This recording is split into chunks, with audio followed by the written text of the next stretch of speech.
메리 크리스마스. 할렐루야. 사랑하는 성도 여러분, 오늘도 수고 많으셨습니다. 이 저녁까지 인도하신 하나님 앞에 감사와 영광을 올려드리시기를 바랍니다. 우리 하나님은 살아 역사하십니다. 우리를 돌보시고 인도하십니다. 이 밤에도 오직 주님 소망하시며 주님 앞에 감사와 영광을 올려드리시는 수요 예배가 되시기를 바랍니다. 우리 다 같이 사도신경 고백하며 수요 예배로 하나님 앞에 영광 올려드리시겠습니다. 전능하사 천지를 만드신 하나님 아버지를 내가 믿사오며 그 외아들 우주 예수 그리스도를 믿사오니 이는 성령으로 잉태하사 동정녀 마리아에게 나시고 본디오 빌라도에게 고난을 받으사 십자가에 못 박혀 죽으시고 장사한 지 사흘 만에 죽은 자 가운데서 다시 살아나시며 하늘에 오르사 전능하신 하나님 우편에 앉아 계시다가 저리로서 산자와 죽은 자를 심판하러 오시리라. 성령을 믿사오며 거룩한 공예와 성도가 서로 교통하는 것과 죄를 사하여 주시는 것과 몸이 다시 사는 것과 영원히 사는 것을 믿사옵나이다. 아멘. 우리 찬송 109장 찬송하시겠습니다.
사랑의 하나님 감사합니다. 오늘도 지켜주시고 인도하시고 이 밤 가정에 돌아와서 또 쉼을 얻게 하시고 평안을 얻게 하신 것 감사를 드립니다.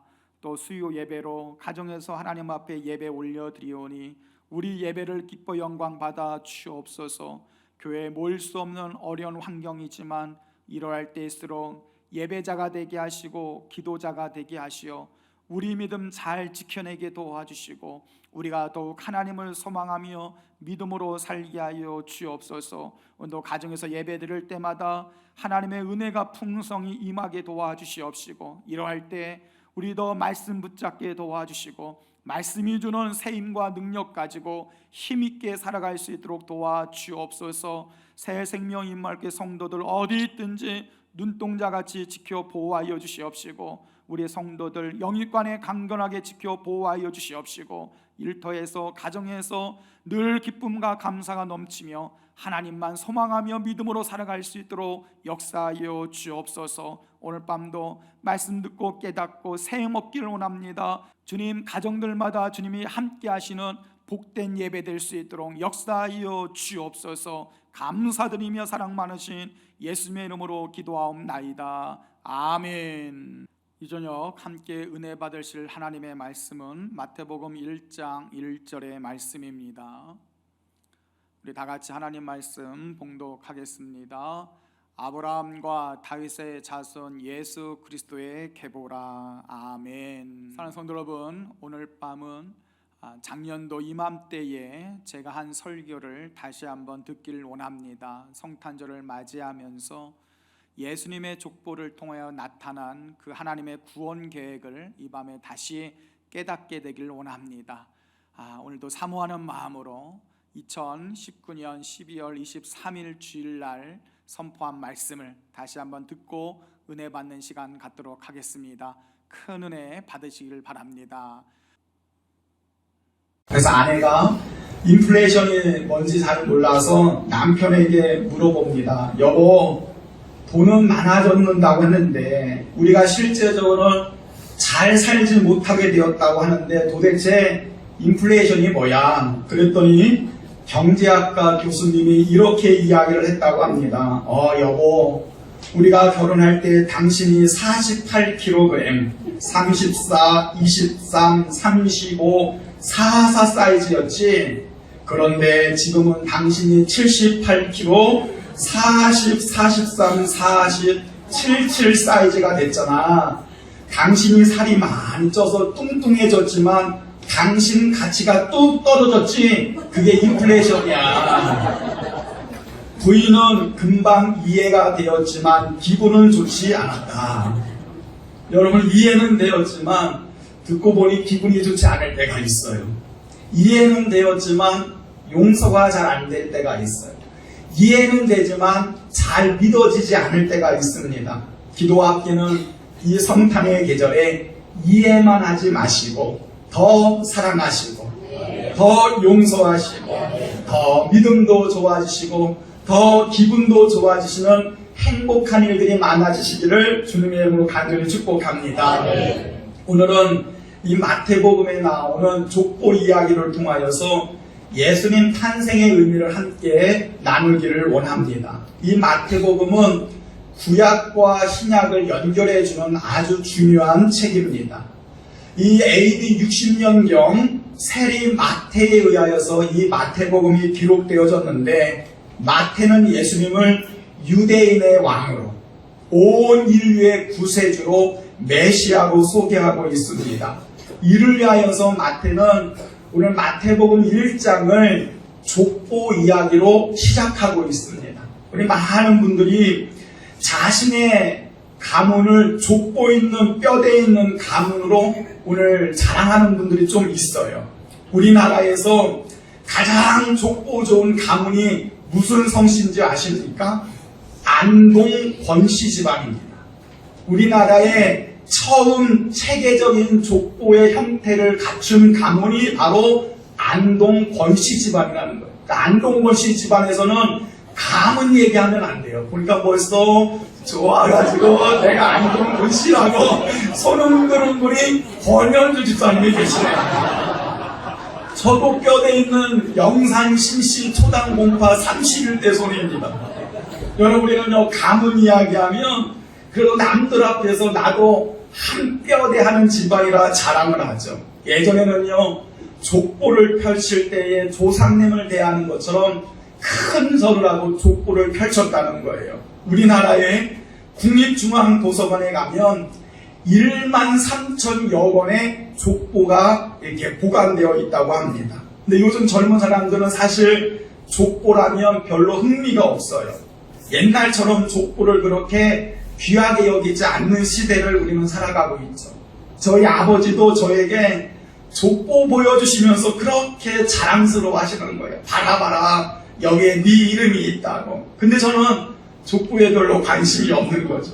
시큰둥한 반응을 보이니까 장남이 족보도 모른다고 할까봐 몇 번을 저에게 가르쳐 준 적이 있습니다. 근데 요즘 아이들은요, 할아버지 할머니 이름도 잘 몰라요.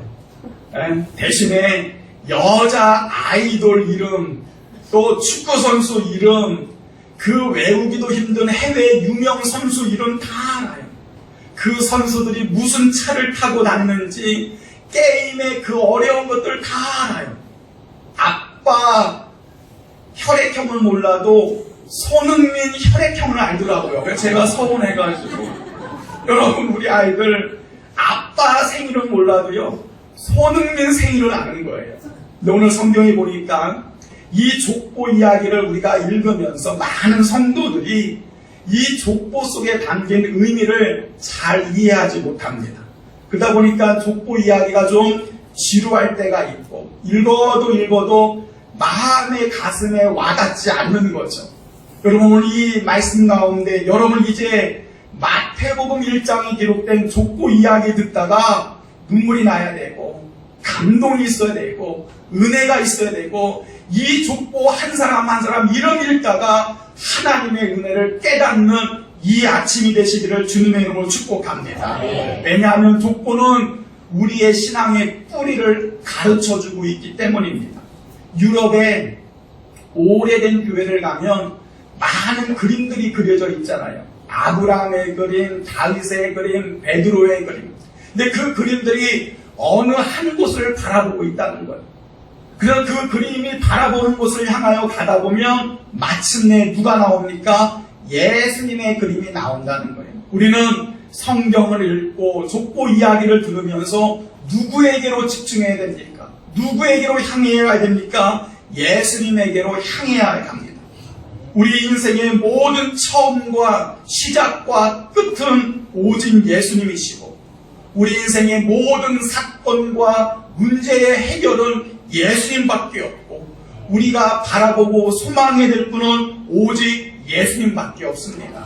그래서 오늘 마태복음 1장 1절은 이렇게 시작하죠. 아브라함과 다윗의 자손 예수 그리스도의 계보라.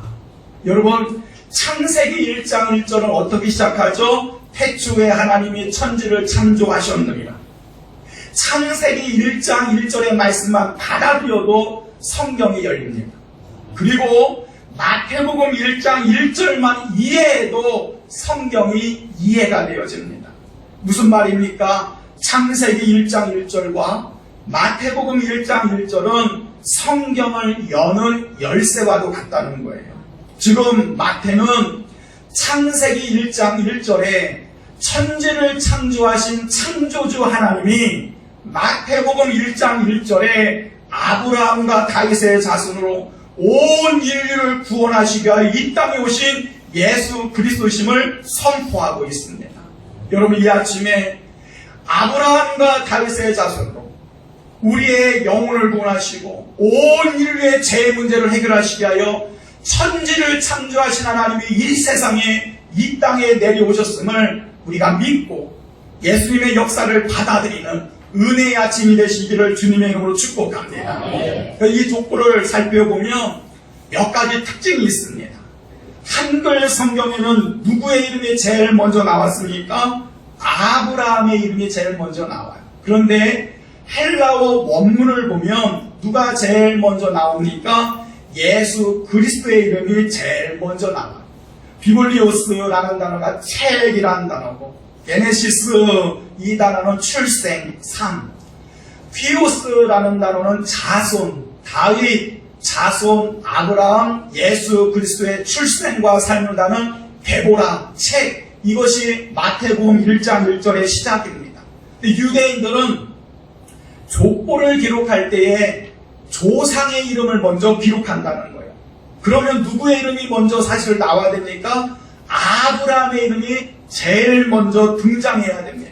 근데 유대인들은 지금 아브라함보다 다윗보다 누구를 먼저 기록하고 있습니까? 예수님의 이름을 먼저 기록하고 있다는 거예요. 왜냐하면 시간상 순서상 예수님이 늦게 오셨지만 예수님은 아브라함보다 다윗보다 먼저 계셨던 하나님이심을 증거하고 있다는 거예요. 예수님은 만물보다 먼저 계셨고 만물이 생기기 전에 이미 계셨습니다. 예수님은 아브라함 때문에 다윗 때문에 오신 분이 아니라 예수님 때문에 아브라함이 있는 것이고 다윗이 있는 거예요. 이 족보의 시작은 아브라함과 다윗으로 시작하는 것이 아니라 예수님으로 하나님으로 이 족보가 시작된다는 거죠. 이 족보의 또 다른 특징은 아담으로 시작하지 않습니다. 아브라함과 다윗을 이야기하고 있습니다. 그러면 왜 하나님은 마태를 통하여 아담으로 예수님의 족보를 이야기하지 않고 왜 아브라함과 다윗을 이야기하고 있느냐? 왜냐하면 구약 인물 가운데 가장 중요한 두 사람이 바로 아브라함과 다윗인데 이 아브라함과 다윗을 통하여 하신 언약이 있다는 거예요. 약속이 있다는 거예요. 이 아브라함과 다윗을 통하여 하신 언약에 성취하신 분이 바로 예수 그리스도, 그분이 이 세상에 오셨다는 거죠. 그래서 우리가 이 마태복음 1장 1절의 족보를 이해하려면 아브라함과 하신 언약이 무엇인가를 이해해야 되고 다윗과 언약하신 약속이 무엇인가를 이해해야 이 족보 이야기가 나의 이야기가 되는 거예요. 그러면 먼저 아브라함과 하나님이 약속하신 내용이 무엇이냐? 창세기 12장 2절에서 3절 말씀에 보면 하나님이 아브라함을 부르십니다. 본토 친척 아비집을 떠나라. 내가 너로 큰 민족을 이루게 하고 너를 복이 되게 할 것이다. 내가 너로 말미암아 땅의 모든 족속이 복을 얻게 하실 것이라 라고 약속하셨습니다. 그리고 이 약속의 구체적인 약속이 어디에 나타나냐면 창세기 22장 17절에서 18절 말씀에 하나님이 아브라함과 맺으신 구체적인 언약이 기록되어져 있어요. 이 말씀을 한번 같이 읽어볼까요? 시작. 내가 내게 내 씨가 크게 번성하여 하늘의 별과 같고 바닷가의 모래와 같으니 내 씨가 그 이들의 성문을 차지하리라. 또 내 씨로 말미암아 사람이 복을 받으리니 이런 때가 나의 말을 준행하였습니다 하셨다 하리라. 아멘. 여기에 보면 아브라함의 씨가 나오는 거예요. 아브라함의 후손에 대한 약속이 나옵니다. 그 씨가, 그 후손이 지금 어떠한 일을 하고 있습니까? 대적의 성문을 차지하는. 당시에는 전쟁에서 성문을 차지하는 자가 이기는 거예요. 그러니까 아브라함의 씨를 통하여 태어날 자가 원수를 이기고 대적을 이기고 승리할 것을 이야기하고 있고 그 씨로 말미암아 천하 만민이 복을 받는다는 거예요. 지금 마태가 이 아브라함과 맺은 언약을 이야기하면서 지금 마태복음 1장 1절에 무슨 얘기하는 겁니까? 열이 아브라함의 씨로 와서 원수의 대적을 이긴 자가 있고 아브라함의 씨로 와서 그분을 통하여 천하 만민이 복을 받게 되었는데 그분이 누구라는 거예요? 예수 그리스도. 예수 그리스도가 오심으로 말미암아 대적의 성문을 이제 우리가 차지하게 되었고 예수 그리스도 그분으로 말미암아 천하 만민이 복을 받는 아브라함과 맺은 언약을 예수님이 성취하셨다. 이게 마태복음 1장의 선포입니다. 예수님으로 오심으로 이제 우리가 복을 받게 된 거예요. 예수님이 오셔서 이제 우리가 구원받은 하나님의 자녀가 되었고 예전에는 하나님을 몰랐고 내 마음대로 살았던 우리 인생이 하나님의 선하심을 맛보 알게 되었고 하나님과 깊은 교제 속에 하늘의 평안을 누리며 살게 되어진 거죠. 이제 예수 그리스도의 이름 때문에 원수의 성문을 빼앗고 사단 마귀를 이기고 실패자가 아닌 패배자가 아닌 승리자가 된 거예요. 이것이 아브라함 후손 예수 그리스도를 통하여 우리에게 주어진 축복입니다. 예전에는 좀 힘들고 좀 어려우면 두려움에 사로잡히고 염려 근심했던 내 인생이 이제는 예수님을 통하여 세상이 알 수 없는 하늘의 평안, 하늘의 기쁨, 강하고 담대한 용기를 가지고 세상을 살게 되어지죠. 이 아침에 그 아브라함을 통하여 이루신 언약의 성취가 여러분의 것이 되어지기를 주님의 이름으로 축복합니다. 나는 예수님 때문에 복받았다. 나는 예수님 때문에 구원받았다. 나는 예수님 때문에 천국 백성이 되었다. 여러분 믿음으로 선포하며 살아갈 수 있기를 간절히 축복합니다. 그러면 다윗을 통해 하신 약속은 또 무엇입니까? 하나님은 다윗과 어떠한 약속을 맺었느냐? 사무엘하 7장 16절 말씀에 보면 다윗의 왕위를 영원히 견고하게 하리라 라고 약속하고 있어요. 근데 하나님께서는 이 다윗의 몸에서 태어날 자식을 통하여 영원한 나라를 약속하셨는데 사실 다윗의 나라는 멸망당했거든요. 바벨론에 의하여서 이 다윗의 나라가 무너졌거든요. 근데 하나님은 지금 다윗의 나라, 다윗의 왕위를 영원하게 하신다는 거예요. 근데 마태복음은 그 영원한 다윗의 나라를 이어가실 분이 메시아로 오신 바로 예수 그리스도이심을 선포하고 있습니다. 예수님께서 오셔서 영원한 다윗의 왕위를 이어오실 영원한 왕이라는 것을 이사야서도 이미 예언하고 있습니다. 이사야서 9장 6절에서 7절 말씀에 보면 한 아기가 우리에게 낳고 한 아들을 우리에게 주신 바 되었는데 그의 어깨에는 정사를 메었고 그의 이름은 기묘자 모사라 전능하신 하나님이시라 영존하시는 아버지라 평강의 왕이라 할 것임이라. 7절 말씀에 그 정사와 평강의 더함이 무궁하며 또 다윗의 왕자와 그의 나라에 군림하여 그 나라를 견고하게 굳세게 세우고 지금 이후로 영원히 정의와 공의로 그것을 보존하실 것이라 만군의 여호와의 열심히 이를 이루리라. 지금 마태가 다윗의 약속을 이야기하면서 언약의 자손으로 영원한 왕으로 평강의 왕으로 오실 그분이 누구라는 거예요? 예수 그리스도이심을 선포하고 있습니다.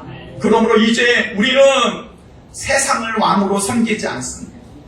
이제 우리는 사단을 왕으로 섬기지 않습니다.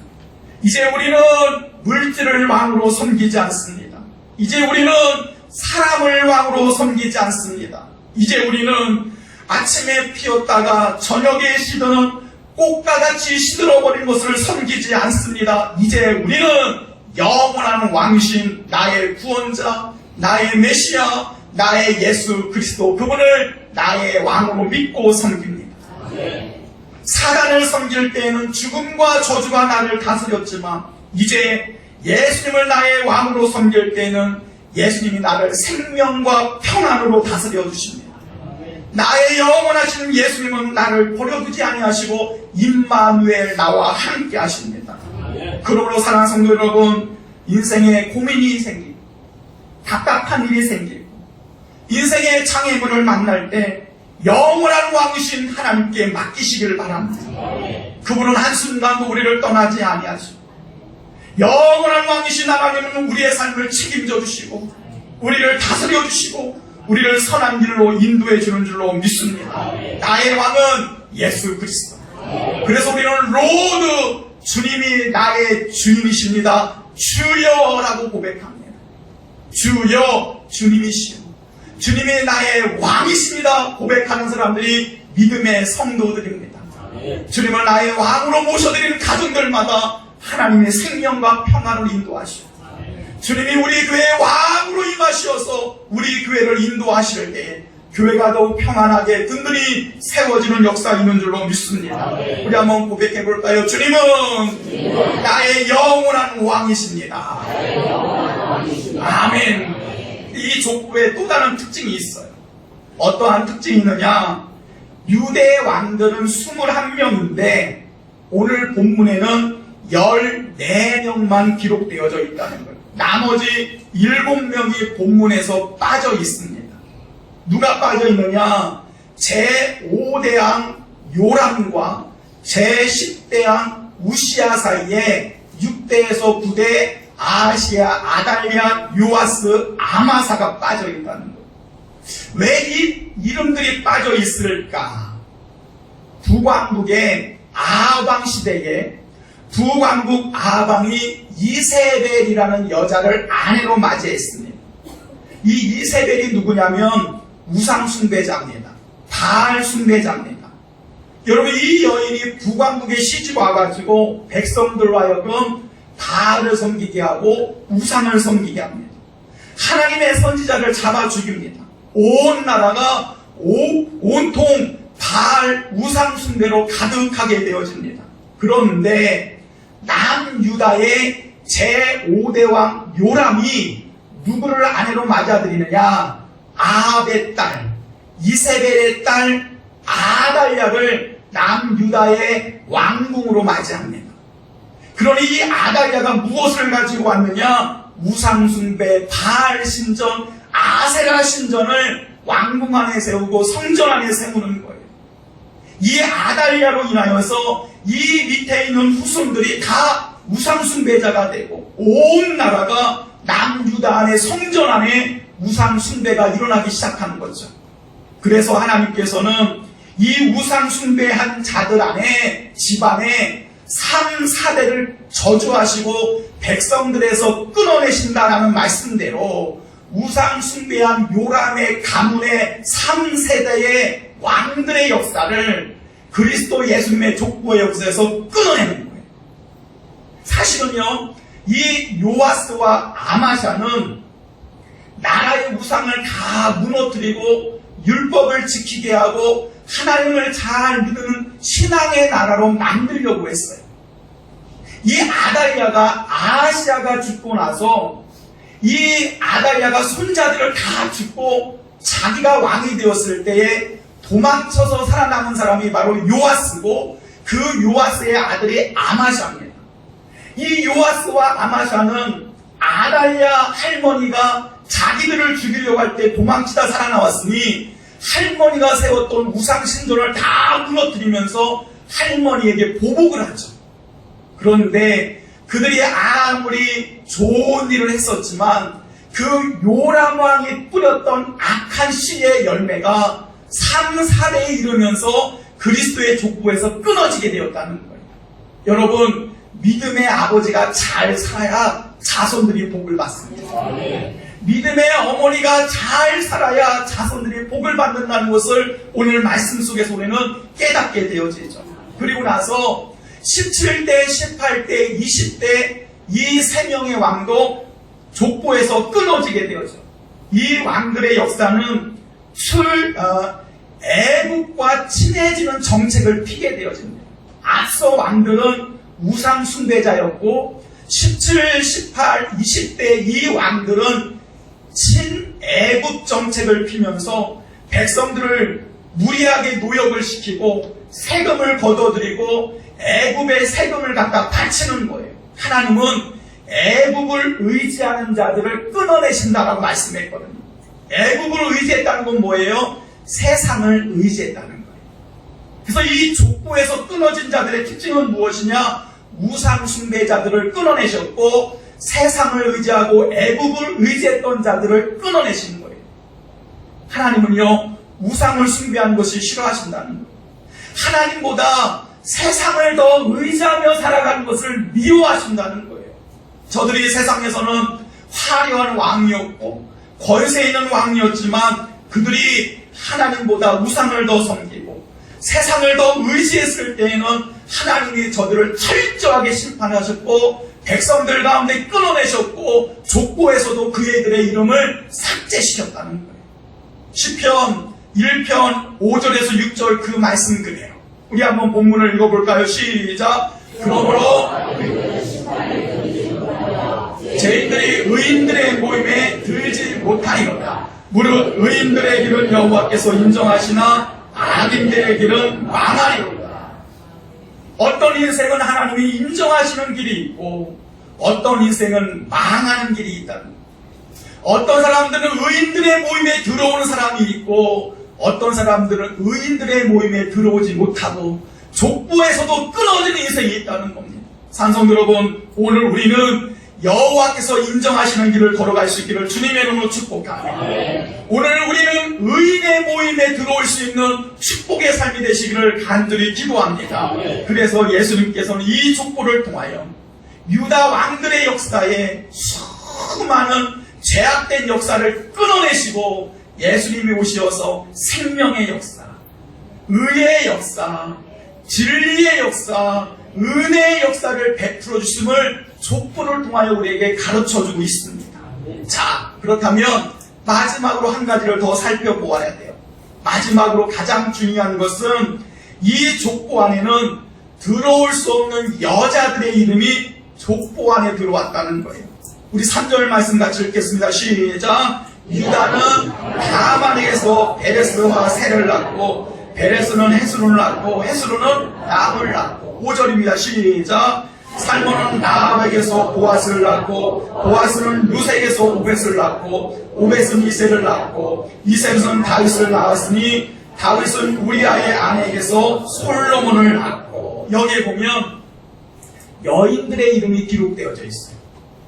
여러분, 여자들의 이름은 과거에 우리나라에서도 족보에 오르지 않았다고 합니다. 그 여자가 태어나면 족보의 이름도 못 올리는 시대가 있었고 유대 나라는 더했습니다.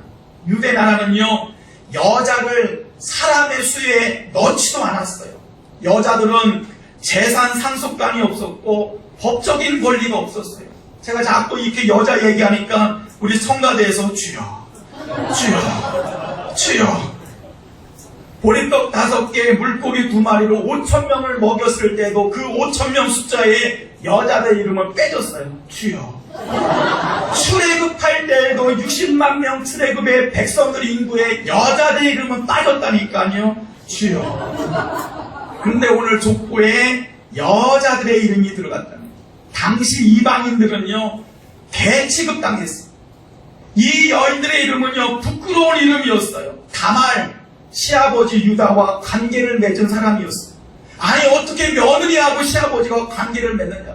부끄러운 이름이에요. 나합, 여리고성의 기생 상녀 출신입니다. 이 여인이 살몬과 결혼하여 보아스를 낳는데 보아스가 누구랑 결혼합니까? 룻과 결혼하는 거예요. 룻, 첫 남편을 일찍 잃어버린 가난한 이방 여인이었습니다. 이 여인이 결혼하여 오벳을 낳고 오벳은 이세를 낳고 이세가 다윗을 낳았죠. 다윗은 누구랑 또 결혼합니까? 바세바와 결혼하는 거예요. 바세바가 누굽니까? 우리아의 아내였어요. 이 우리아의 아내 바세바와 다윗이 간음을 하였습니다. 그 간음 때문에 다윗의 집안에 어려움이 왔고 첫 아이가 죽었고 두 번째 태어난 아이가 바로 솔로몬입니다. 여러분, 지금 족보에 이 이름을 올린 여인들의 이름을 보면 다 죄 많고 부끄러움을 가진 여인들의 이름이 족보에 올랐다는 거죠. 여러분, 만약에 우리가 족보를 쓴다면 이 부끄러운 이름은 가려야 되고 지워야 되고 숨겨야 됩니다. 내 부끄러움을 함부로 이야기한 사람이 어디 있습니까? 어떤 사람은 아버지가 알코올 중독이 있어서 술만 먹으면 가족들에게 폭력을 휘두른 것을 숨겨야 되고, 어떤 사람은 과거에 어머니가 술집에서 일했던 것을 숨겨야 되고, 어떤 사람은 할아버지가 간첩이었던 것을 숨겨야 되고, 어떤 이는 시어머니가 이단에 빠져서 가출했다는 것을 숨겨야 되고, 어떤 사람은 아버지가 감옥에 수감 중이라는 것을 숨겨야 되고, 우리 가운데는 없어요. 어떤 사람은 바람나서 아내가 도망갔다는 것을 숨겨야 돼요. 여러분, 내 수치스러운 과거가 지금 족보 안에 다 들어오는 거예요. 왜 하나님은 이 수치스러운 이름들을 이 족보 안에 기록하고 있냐는 거예요. 어떻게 시아버지하고 동침한 사람, 아들을 불에 태워 우상에게 제물로 바친 미친 왕, 충성스러운 부하하고 그 아내하고 간음하고 그 장군은 전쟁터에 보내 살인했던 살인범, 이런 이름들을 왜 성경은 그대로 드러내고 있느냐는 겁니다. 왜냐하면 하나님은 우리의 죄악도 알고 우리의 부끄러움도 알고 우리의 허물도 알고 우리의 아픔도 알고 있다는 거예요. 우리는요 숨기려고 하고 부끄러워서 감추려고 하지만 하나님 앞에서는요 숨길 수가 없습니다. 왜냐하면 병원에 가면 여러분 병 숨깁니까? 엑스라이 앞에서 다 벗잖아요. 병원 가가지고 의사 앞에서 병 숨기면 못 고칩니다. 하나님 앞에서는요 우리 죄가 낱낱이 드러나야 됩니다. 그리고 그 드러난 우리의 병을 예수님이 싸매주시고 고쳐주시고 용서해 주었다는 이야기가 바로 이 족보 가운데 기록된 하나님의 은혜입니다. 하나님은 단지 이들이 부끄러워하라고 이들의 허물을 들춰낸 것이 아니라 내가 너희를 용서했노라고, 내가 너희의 죄악과 아픔마저도 다 용서하고 너희를 그리스도 예수의 탄생의 통로가 되게 하시고 너희를 그리스도 예수의 탄생의 축복의 통로로 내가 삼아 주었다. 지금 무슨 이야기하는 겁니까? 하나님의 은혜를 이야기하고 있는 거예요. 족보 안에 들어올 수 없었던 이 여인들이라 할지라도 하나님의 은혜만 임하면 구원의 통로로 쓰임받을 수 있음을 우리에게 가르쳐주고 있습니다. 여러분, 그 은혜가 저와 여러분에게 임했기에 지금 우리가 이곳에 있습니다. 하나님의 은혜가 아니고는 제가 이 앞에 설 수가 없는 거죠. 저도 주님 만나기 전에는요 말할 수 없는 신탕자였습니다. 신탕자. 저는 지금까지 주일 예배를 빠져본 적이 없어요. 중고등학교 시절 얼마나 제가 열심히 교회학교 신앙생활을 하고 전국 성경고시대에 나가서 제가 장당히 3등을 하고 정말 열심히 신앙생활을 했어요. 그런데 대학 입시에 실패하면서 하나님께 원망하기 시작합니다. 원하지 않는 일반 대학을 다니면서 제가 그때부터 방탕의 길을 걸어가기 시작합니다. 술을 잘 먹었습니다. 청년 예배가 토요일 오후 5시였는데 낮부터 술 쳐드시고 청년 예배에 가서 은혜 받겠다. 제가요 교회학교 교사 선생님이었어요. 근데 교회학교 여름 성경학교에 그날도 밤새 술 쳐드시고 아이들 성경 공부 시키겠다고 선생님이 술 먹고 성경 공부 가르치는데 아이들이 선생님 입에서 술 냄새 나요, 술 냄새 나요. 조용히 해. 술 냄새 아니야, 입 냄새야. 나 원래 입 냄새 그래. 그래서 제 마음 가운데는요 술 먹고 교회 오는 분들이 이해가 되는 거예요. 우리 교회는요 술, 담배 하시는 분들이 많이 왔으면 좋겠어요. 진짜예요. 한국 교회는요 성도들을 다 목사 만들려고 해요. 다 장로 만들려고 해요. 그러다 보니까 교회 안에는요 종교적 바리새인들만 만드는 거예요. 종교 행위만 이야기하는 거예요. 믿는 척 해야 되는 거예요. 나는 아닌 척이라고 해야 되는 거예요. 그렇습니까? 아니잖아요. 세상 살다 보면 아플 때도 있고 힘들 때도 있고 오죽하면 술 한잔은 생각해서 술 한잔 해야 돼. 그렇다고 예배 끝나서 또 술 먹어도 된다고 얘기하면 안 된다는 거예요. 이해를 하시라고요. 오죽하면 저 사람이 지금 내 남편이 오죽하면 술 먹고 왔다고 사단막이라고 막 그렇게 원수라고 공격하지 말고 힘든가 보구나, 아픈가 보구나, 어려운가 보구나, 먼저 말 못할 고민이 있나 보구나. 여러분 이해를 먼저 하시라고요. 예수님도 이렇게 말씀하시잖아요. 예수께서 들으시고 이르시되 건강한 자에게는 의사가 쓸데없고 병든 자에게야 쓸데가 있는. 예수님은요 병든 자를 위해 오셨다는 거예요. 교회 안에 좀 병든 자가 와야 될 거 아니에요. 술 병든 자도 와야 되고 인생의 마음에 병이 든 사람이 좀 와서 술병 집어 던지고 인생의 고민의 문제 해결하고 예수님 만나고 죄 용서 받고 그것이 교회 아니겠습니까? 근데 언제부턴가 교회는 병든 사람 오는 걸 막는 거예요. 넥타이 매야 되고 건강한 사람들이 모여서 조금 병든 사람 오면 손가락질하고 외면하고 선 긋고 이상한 사람 취급하는 거. 한국교회는 지금 병든 사람이 교회 오는 것을 막고 있다는 거. 동성애자들이 교회 오는 것을 막고 있어요. 감옥정 갔다 온 사람이 교회 오는 걸 막고 있어요. 그래서 저마다 넥타이만 매고 종교적 바리새인들만 가득해서 종교 행위만 하고 있다는 거죠. 나 죄 많아서 교회 못 간다. 그게 아니잖아요. 나 죄가 너무 많아서 하나님 만나야 됩니다. 나 죄가 너무 많아서 교회 가야 되겠습니다 라고 우리가 가르쳐야 되는데 한국교회는 술, 담배 피면 못 와. 너 죄 많으면 교회 못 와. 아니죠. 교회는 그런 곳이 아닙니다. 교회는 병든 자가 와서 하나님의 은혜를 경험하는 곳이에요. 교회는 죄인들이 와서 하나님의 은혜로 죄 용서받고 마음 상할 때, 지칠 때 주님의 따뜻한 품을 경험하고 주님의 위로와 주님의 평안을 경험하는 곳이 교회입니다. 제가 만약 그때 방황할 때 술 먹었고 저도요 맨발로 그냥 논두렁 달려가면서 너무너무 억울하고 원망스러운 거예요.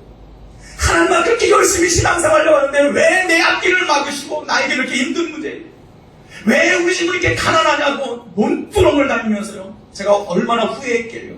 신발이라도 신고 나올 거. 발이 너무 시린 거예요. 막 하늘을 바라보면서 그 눈 쌓인 논두렁에서 하나님을 원망했잖아요.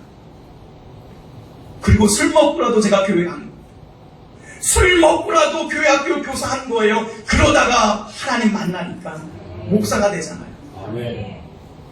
그 여름 성경학교에 술 먹고 그날 너무 쉽게 조용히 해. 입냄새야. 그랬던 그 친구가 저를 위해서 기도하는 목사님, 하나님 우리 선생님 용서해 주세요.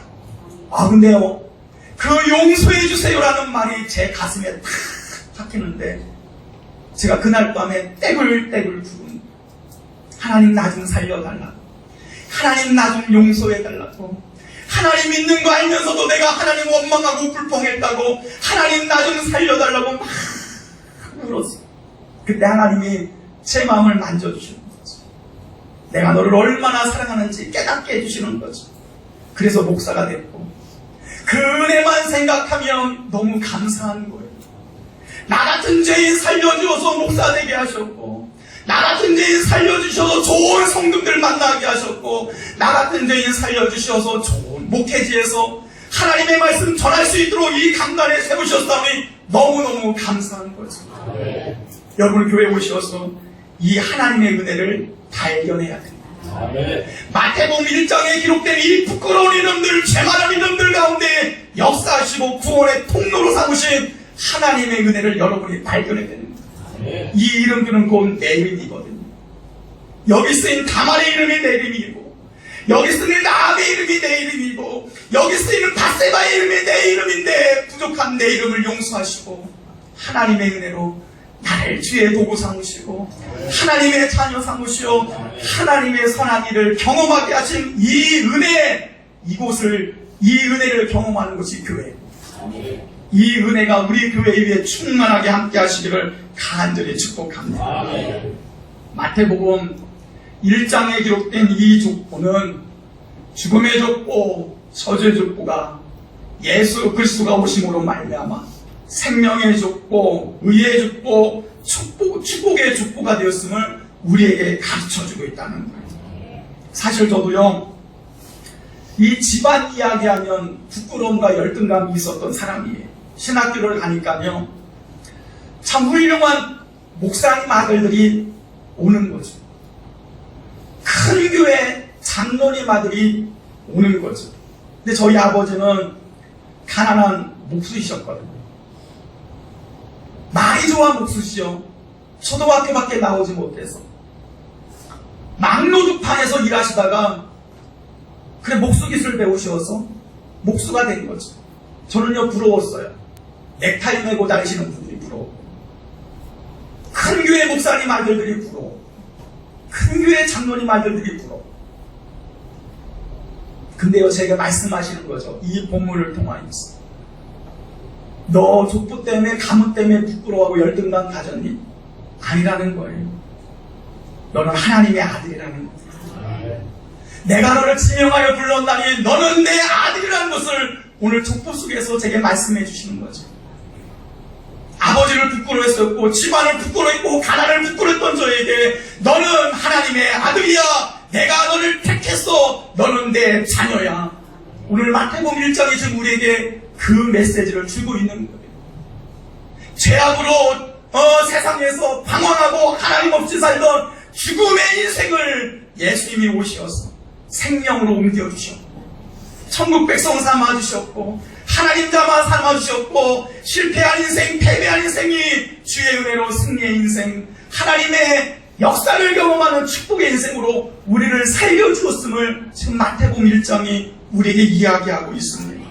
상성도 여러분, 이 아침에 이 생명의 족보에 여러분의 이름이 기록된 것을 확인하고 돌아가시기를 주님의 이름으로 축복합니다. 나는 이제 더 이상 죽음의 족보 아래 사는 인생이 아니라 예수 그리스도를 통하여 생명의 족보 아래, 믿음의 족보 아래, 천국의 족보 아래 살게 되었다는 것을 확신하며 살아갈 수 있기를 주님의 이름으로 축복합니다. 예수님은 우리의 허물을 받아주시고 죄 많고 실수 많은 우리를 용서하시고 지금도 하나님의 은혜를 우리로 새롭게 변화시켜 준 줄로 믿습니다.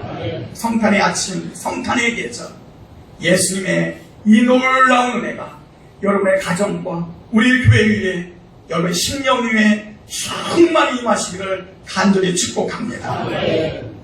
기도하시겠습니다. 하나님 아버지, 이 성탄의 계절에 죄 많고 허물 많은 우리들을 용서하시기 위하여 구주 예수님을 이 땅에 보내주신 것 감사를 드립니다. 오늘 주신 말씀처럼 족보 속에 나타난 하나님의 구원 계획과 사랑을 다시금 깨닫게 하시니 감사를 드립니다.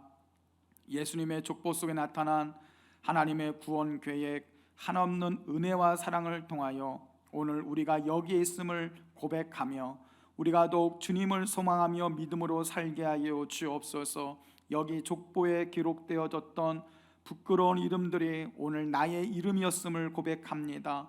그러나 하나님은 죄 많고 실수 많은 이 이름들을 용서하시고 회복시키시어 예수 그리스도의 탄생의 통로의 도구로 사용하였음을 깨닫게 되어집니다.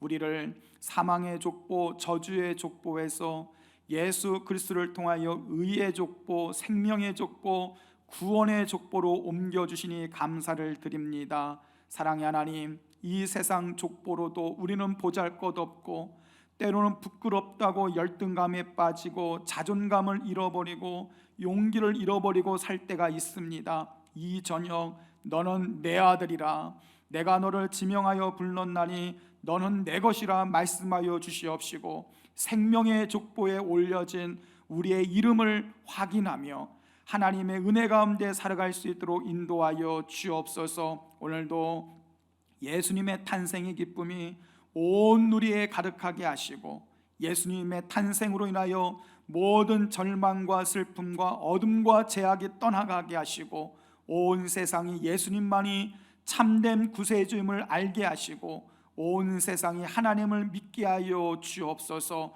오늘 밤도 모든 가정들 평안하게 하시고 주님의 은혜가 가정들마다 충만하게 함께하여 주옵소서. 이제 25일 성탄절 아침 온 교회 성도가 하나님 앞에 감사와 영광을 올려드리길 원합니다. 성탄의 은혜가 충만히 우리 가운데 임하는 성탄 축하 감사 예배가 될 수 있도록 역사하여 주옵소서. 감사드리며 사랑 많으신 예수님의 이름으로 기도하옵나이다. 아멘. 하늘에 계신 우리 아버지여, 이름이 거룩히 여김을 받으시오며 나라 임하옵시오며 뜻이 하늘에서 이루어진 것 같이 땅에서도 이루어지이다.